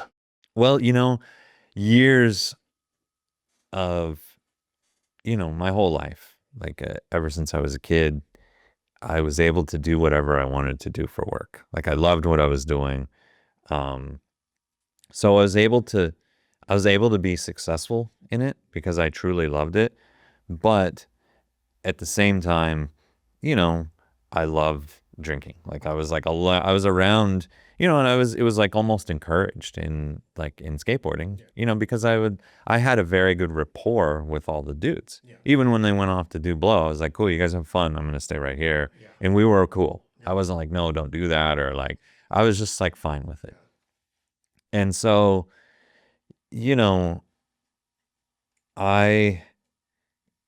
drinking for me, like kind of became like more and more of a thing. And I remember when early on, I checked myself when I was like in 2004, I was like at a point where I was drinking like 20 beers a day, because it was like I could hang out, I could, shoot photos of people. I was fine. Like, you know what I mean? Like as long as I wasn't driving, like I wasn't like swerving all over the road or anything, but like when I was like out or with people or whatever, like was not a problem. And so I stopped, but then I started again like 2 years later. And, it was just a thing where like I would go out to lunch, have a couple beers, and then I would drink during the day and smoke weed. And then at night I would have like cocktails at dinner or whiskey. And, I drank everything all day, every day. Mm-hmm. I became very good at drinking, and was like, I say that because my career, I decided to do commercial photography because at a certain point shooting skateboarding, I was like, fuck, I can't climb over fences and I can't run away from cops for the rest of my life. I have kids, and like, I want to be able to support them, and I want to be able to pay for their college, and like, this ain't it. It became pretty clear that like I was going to have to do other things. And so I started doing commercial work. And I had done a job very early on in my skateboarding photo career. When I first moved to LA, I got a call from an ad agency called Chiat Day. And it was for a Sony campaign. And I remember thinking like, man, like I was like, sure, I'll do it. Like, whatever. I had no idea what any of it meant. I didn't know that commercial photography was like a thing. I didn't know what it was. So they were like, how are you going to do this? I told them like exactly how I planned on. It was shooting skating photos for a PlayStation game. And I was like, cool, right up my alley. No problem. And I think Grant actually gave them my number, because Grant's funny, because he's like, I don't want to deal with these kooks. Where I was like, I was like, sure, I'll do that. Yeah. And I remember a producer picked me up and went to the set the first day. And I remember seeing like tons of fucking people. And I was like, what's going on here? And she's like, this is your shoot. This is all your people. And I'm like, what do you mean? Like, I'm used to climbing over a fence, and I'm used to like doing shit myself. And she's like, well, these two are your assistants. and this is catering, and this is your RV. And I'm like, what do you mean my RV? Like, what are you fucking talking about? Like, I don't get an RV. And she's like, yeah, like, and it's catered. And I like look over and there's like little shrimp and shit. Like, and I'm just like, what the fuck is this? So anyways, like, I remember thinking like it was so crazy. And I remember like doing the job, and at the end of the job, like thinking like fuck, like I knew I was getting paid like 5 Gs. Yeah. And I remember like them telling me, it was a 3-day shoot. Yeah. And they're like, no, you get paid like $5,000 a day. And I remember my mind being blown. Yeah. Like I was like fucking blown. Like it was like crazy, because I was like, wow, I just made like 15 grand. And that's how I have this watch. Like I literally went out that day, like, and bought a watch, like as soon as I got paid. But it's funny because I didn't like it. I didn't like being around the people. Yeah. And I didn't like The big commercial shoot, you mean? I didn't like it. I was like, I want to travel the world with my friends, and I want to shoot skateboarding. So not until like years later where I tried to like really lean in to doing that type of work again. And I really wanted to like try and like have a career, like make money. Yeah. You know what I mean? And I started doing that. And I remember my work with Ken kind of led to doing work with Ford, because my friend Jacob, that's how I met Andrew, he was directing a shoot for Ford, a commercial. And I came to visit him, and he told the creative director, he was like, yeah, he's shot photos of Ken Block. And he was like, really? And I'm like, yeah, fucking whatever. Like I did. And I'm like, yeah, like Randy's Donuts. Like, Yeah. what? And he's like, you took that photo? And I was like, yeah. And he's like, I totally know all that. And he's like, do you want to work? And I was like, what do you mean? Like, and he's like, well, do you want to come to set and shoot photos? And I was like, yeah. And it led to me doing like automotive work. And I started like, I had a good work ethic, and I started working a lot, and I started really leaning into doing commercial work. Yet still I had a retainer at DC Shoes.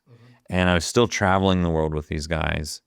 And I was like, traveling with these dudes, trying to do as much freelance work on the side as humanly possible. Cause I'm like, fuck, this is incredible. I'm making like the same money that I made, like that I made when I was a kid, like doing that Sony thing. Yeah. But, I was doing all of this while drinking all day, every day. And I'm like, and, I started working, I'd published a book, and I was publishing another book, and it was a book of portraits. And I remember trying to like make this book of portraits, doing all the work in skateboarding that I had to do, doing commercial photography, and I was getting hammered all day, every day. And I mean like drinking a lot, I was drinking 10, 20 beers a day. I could finish like an entire like bottle of Johnny Walker a night, like drinking like a lot, and not, but like waking up, slamming coffee, being a normal human being. I was always on time.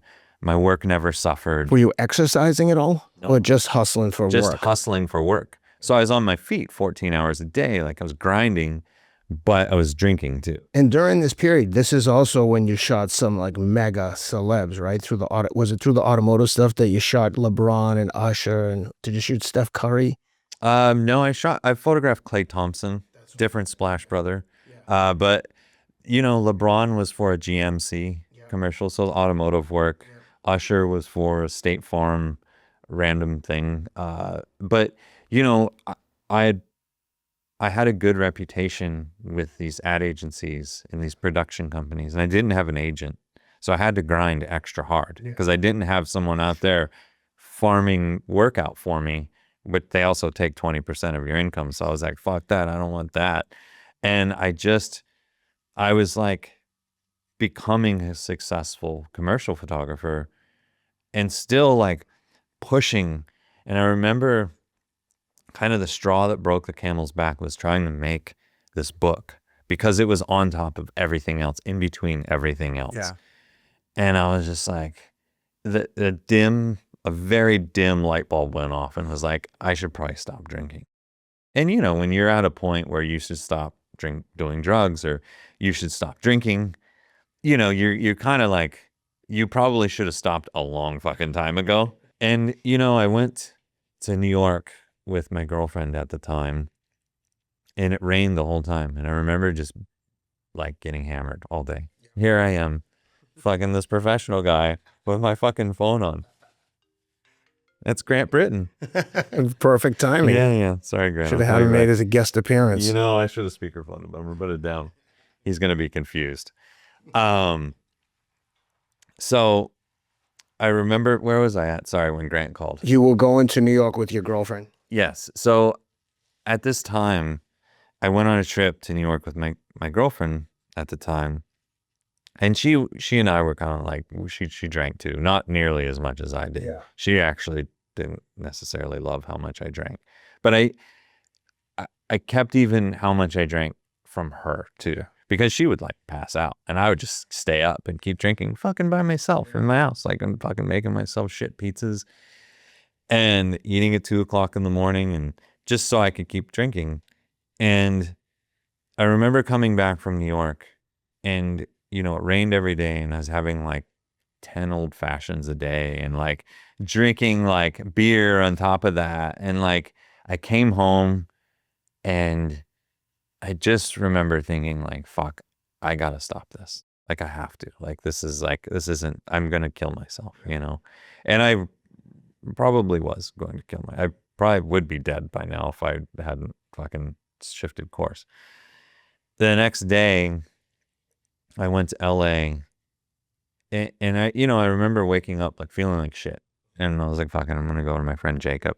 He was having a birthday party, and Jacob is all about introducing his friends to one another. Yeah, and he and Andrew were skate homies growing up, and I remember meeting Andrew, and I remember also making conscious decision that day to not drink at Jacob's party.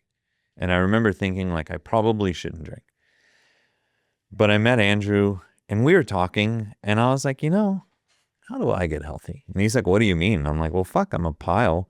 Like I drink all the time. And, you know, as I was pretty overweight, I didn't think that I was overweight, but I was. I weighed like fucking 235 pounds. And, you know, I'm 6'2", but it was spread out, but not a healthy weight. He was like, so you drink? And I'm like, yeah. He's like, how much? And I'm like, enough. Like I'm like, I drink a lot. And he's like, well, you need to stop doing that. And I was like, okay. And this is the first time you've met Andrew? Yes. Okay. After chatting with him for, I mean, probably 20, 30 minutes. Gotcha. What's because the I first asked day? him, well, he wasn't drinking. Yeah. And, you know, he's like a fit dude. Yeah. And I remember thinking like, fuck, this dude looks pretty healthy. And I remember him telling me like, hey, well, you know, when I asked him kind of like almost for help, like, you know, like I was like, hey, like, how do I get healthy? And I remember him kind of lighting up, and just, he was like, well, you know, you definitely need to stop drinking, and, you know, you should eat within an 8-hour window. And I remember him kind of going off, telling me like, well, this is, you know, eat within an 8-hour window. It's called intermittent fasting, and this is what it does for your cells. But I don't even call it that because these are the health benefits of it, and like just fucking laying it all out for me. Yeah. And I remember being like, wow, like this is amazing. Like this dude's incredible. And we hung out and talked about skateboarding, and he gave me some health advice. And literally like later that night, he sent me like, he's like, let me get your number. Sent me like a shitload of information. Like sent me like pages long texts of like how to exercise, how to eat, what to eat. This is before he had the podcast or anything. Oh yeah. Like before I had the podcast. And I just, you know, I just saw it, took it as a sign. I kind of lived my whole life doing what felt right. And it always worked out for me. And I was like, I have to do this. Like I have to. And so literally the next morning, after meeting him and having all this information from Andrew in my phone, I I went to like, I remember going to an LA Fitness and it was dark and there was old people in there. And I was like, fuck this place. Like I went to an Equinox and I signed up for membership and they're like, well, what are your goals? And I'm like, I don't know. Like, I'm just going to try and get healthy. Like, you know, cause I didn't want their help. The whole spiel, like trying to send me trainers. And I did some of what Andrew told me to do. And I remember him texting me this. He was like, run for a few minutes, and then every few minutes, run for a short period of time like someone's chasing you with a needle filled with poison. And I was like, okay, like I was picture painted, like I could do that. And so I got an elliptical machine because I don't know how to run. I'm not like you or Rob. And like I'd go on an elliptical machine for like an hour and a half every day, like 6-7 days a week. Yeah. And not drinking, eating within an 8-hour window. And I just started doing it. I remember the first, like, probably a couple months, I would sleep like 10, 12 hours because your body like gets shit sleep when you're hammered. But I was like waking up at 5 o'clock in the morning. I was first person in the gym and I was just doing it. I didn't tell him. I didn't tell my kids. I didn't tell anyone. I just fucking did it. And I remember seeing Andrew for the first time, you know, because he was at Stanford and he was in the process of moving to LA. And I went to his house in Topanga Canyon when he lived there at the time.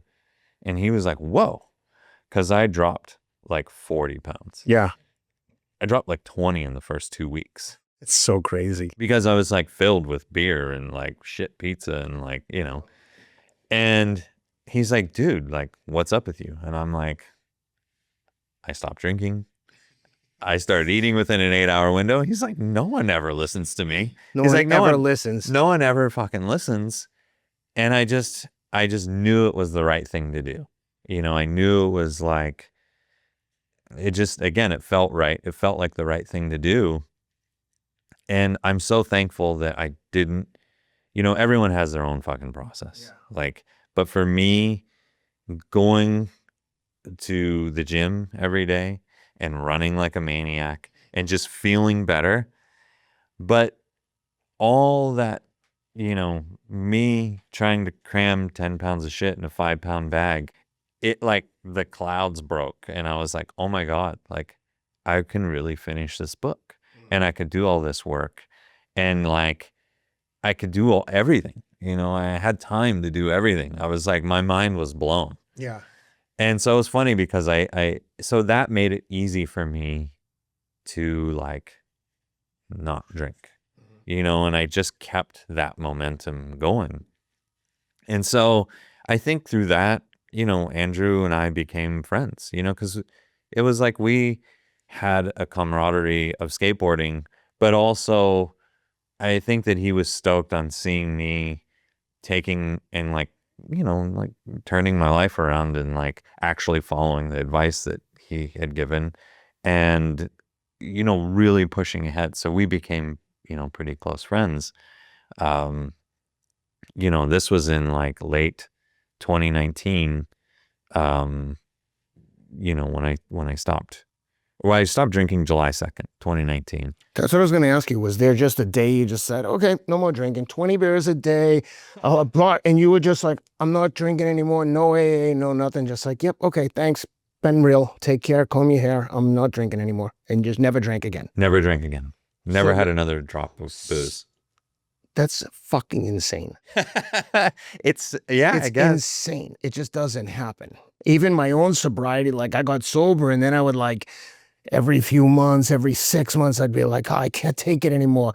Then I'd get high and then I'd be like, oh, what the fuck am I doing? And then, you know, I go 6 more months and then it became longer and longer. But it's so rare to think someone with that kind of drinking behavior would just be like, man, fuck this. I've had enough of this. Thanks. Next chapter.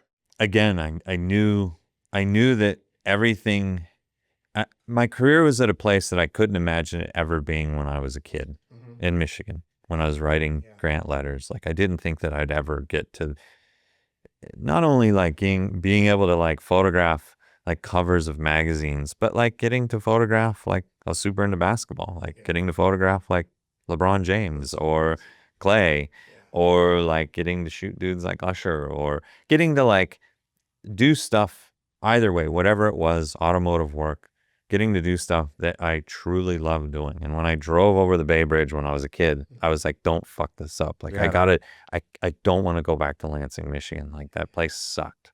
Like, I kind of started to dimly see a picture of me fucking it up. Yeah. Like, not taking advantage and not walking through every door that opened up for me. And when I met Andrew, I was like, fuck, like, I met this dude for a reason. And I'm not some hippie that like, but I was like, you know, again, like Andrew was like, it's not some kid that works at GNC. Like, this is a Stanford professor giving you solid ass advice. Yeah. And I was like, I met this dude for a reason, and I'm just going to fucking follow his advice. And I'm just going to like, I'm going to be as good at being healthy as I was getting fucked up. And I felt like immediately felt so much better. Yeah. And as I remember my daughter, she was 12 at the time. That's what I was going to ask you, is how did your parenting improve when you stopped drinking? Oh, I mean, drastically, you know, like when you're drinking that much, when you're building a Lego set and you're passing out, or you're fucking, you know, it's funny. I mean, but it's like, it's true. Yeah. Your kids see everything you do and they model everything you do.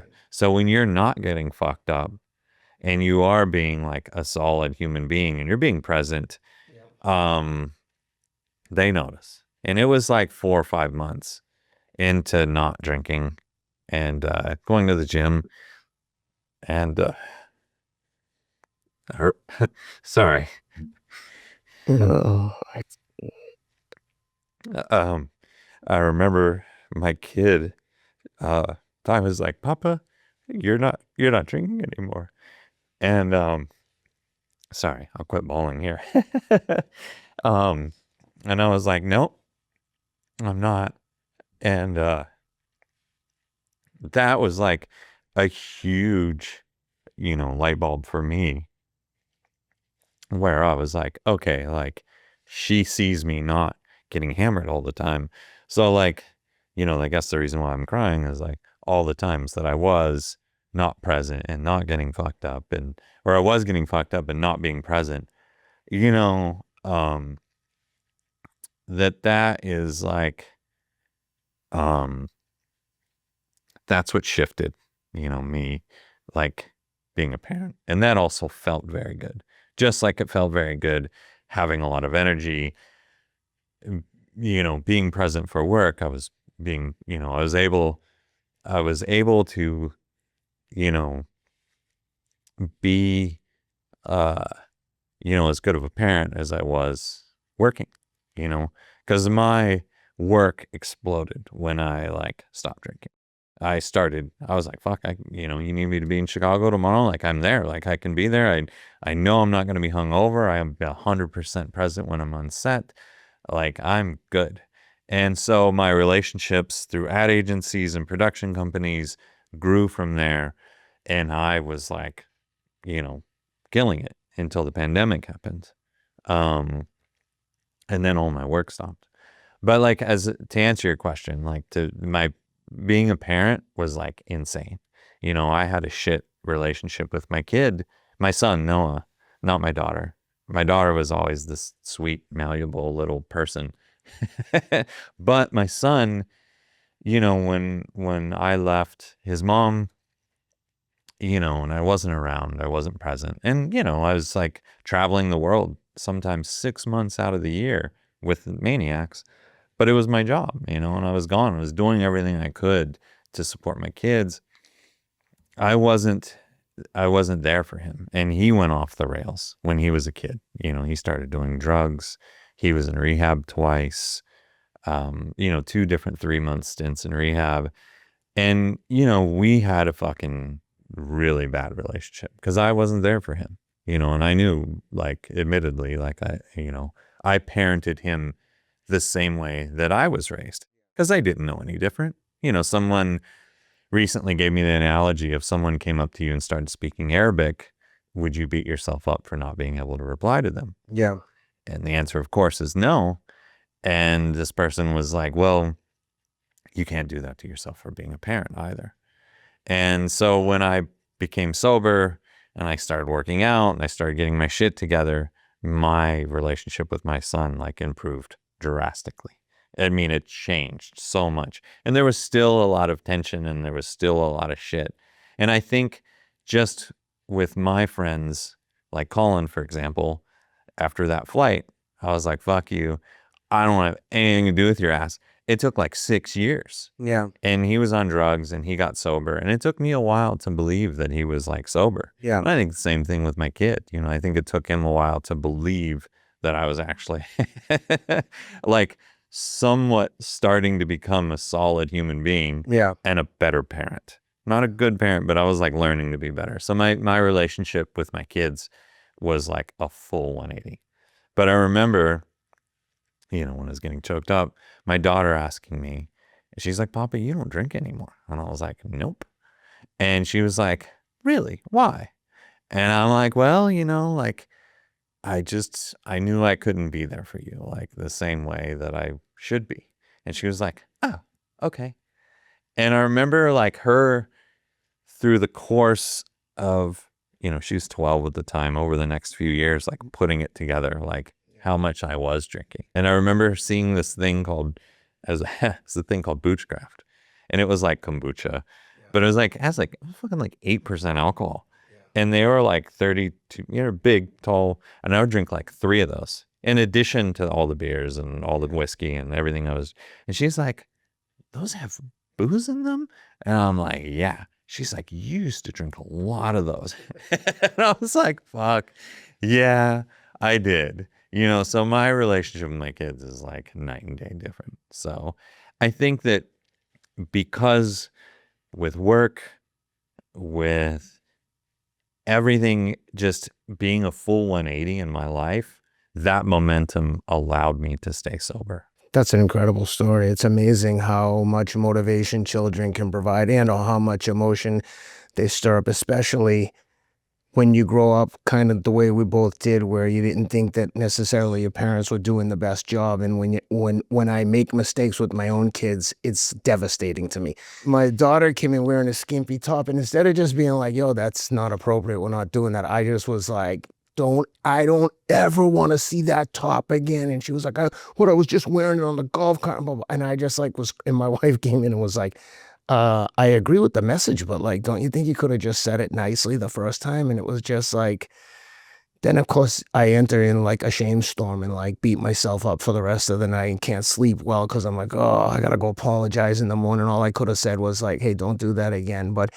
to your point about what the kids see, I always tell people, like, your kids will believe some of what you say, but they'll believe most of what they see.